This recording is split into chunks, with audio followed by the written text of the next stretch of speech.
Trust. We were communicating better. We executed our coverages better. We really, I thought we did a good job of at least getting to the shooters better in the second half and not letting them get open threes.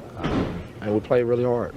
It's one thing to get your first NBA double-double from Mitchell Robinson, but it's another when you do it against a guy like DeAndre Jordan, who's been so dominant. What did you see from Robinson tonight? Well, you know, I think DeAndre is a guy Mitchell looks up to and really respects. And so, you know, obviously it's a lot of similarities there that we're going to be, you know, using DeAndre as a model for Mitchell. And so I think it's great for the kid. I don't even know. You know, he's just out there running around right now and having fun. And you know, when he really starts to get it, he's going to have a huge impact for us.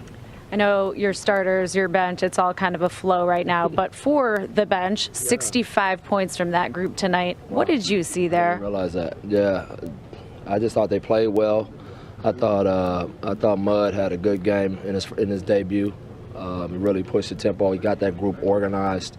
You know, and I thought that group defended better than they had the previous games. And so we've been really stressing a lot to that group on trying to build chemistry with the different guys that's in it. And tonight, for whatever reason, it kicked in.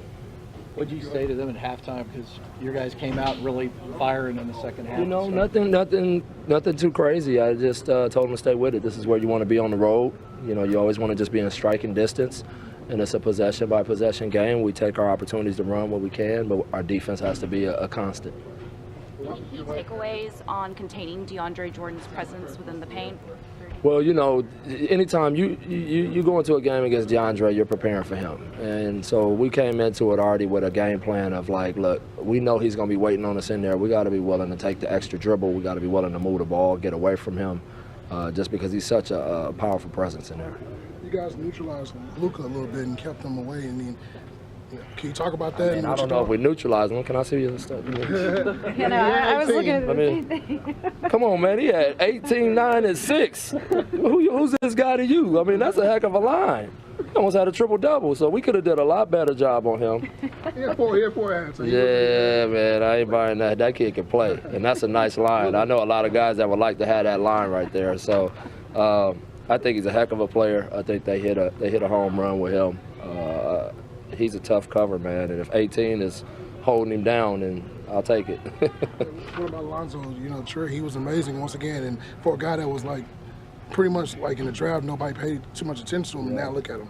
And I'm just trying to figure him out, you know, who works best with them, what groups work best with them. But I know one thing, when it's crunch time, he's a guy I think I'm going to have in there more often than not because he's just not afraid. And, you know, I'm really happy with his growth. When he's kind of rolling, do you just kind of leave it in his hands? Look like you were just... Yeah, especially down the stretch. I didn't want to risk any passes. So I just figured let's dribble the clock down and let him do what he does to secure the ball, make sure we get a shot. And, you know, a lot of his stuff, he can create great shots in those situations. How much is Mitchell's confidence seems to be growing? It is. And I just think, I don't know if he ever lacked it. I just think it was understanding. And every day I keep, you know, I can say this to you guys a lot, he picks up a little bit more. And I think you can see it with him. Every game it's like, oh, okay, I've seen this before. And so the more he can start recognizing situations, getting a feel for spacing, understanding, you know, how to execute our sets with timing and purpose, he's just going to get better and better. He was just so Moutier that kept him in the fourth quarter. Yeah, he really, I mean, that group was rolling, and he was a big part of it.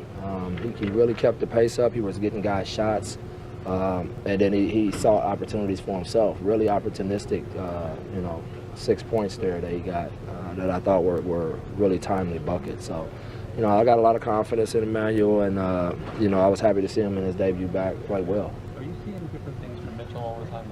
I mean, that first dunk I mean, you should see in practice. He does stuff in practice. I guarantee you if they put him in a dunk contest, he'll be a finalist in that one for sure, if not win it. Because he does stuff sometimes that we're just like, the whole team's like, did he just do that? And so, you know, he's a freak of nature athletically, and, you know, the part I like the most about him is he's a student of the game, and he's really